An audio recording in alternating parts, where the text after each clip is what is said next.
దేవుణ్ణి అపార్థం చేసుకోవడం వల్ల అనేక విషయాలు అపార్థానికి దారితీస్తాయి. కుల ఘర్షణలు, మత ఘర్షణలు ఎందుకు దారితీస్తాయి? దేవుణ్ణి మొదట అపార్థం చేసుకున్నాం. అంచేత భగవంతుడు దిగి రావాలి. దిగి వస్తే తప్ప నాకు ఆయన అర్థం కాడు, ఆయన అర్థమైతే తప్ప నాకు నేను అర్థం కాను. మనమే మనకు అపరిచితులం అండి.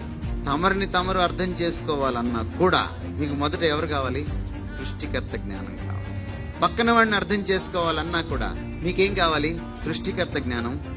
ఈ సత్య జ్ఞానాన్ని నేను తపస్సు చేయడం వలన, గుడికో నమాజ్కో చర్చికో వెళ్ళడం వలన నాకు రాదు. దేవుణ్ణి నేను తెలుసుకోలేను. ఎందుకు తెలుసుకోలేము?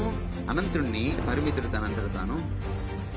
దేవుడు ఎందుకు దిగి రావాలంటే దేవునికి మనిషికి మధ్య ఉన్న అనంతమైన అగాధాన్ని మనం దాటలేము, ఆయన మాత్రమే దాటుకొని రావాలి. అదే అవతారం. నాకు అప్పుడు తప్ప భగవద్ జ్ఞానం దొరకనే.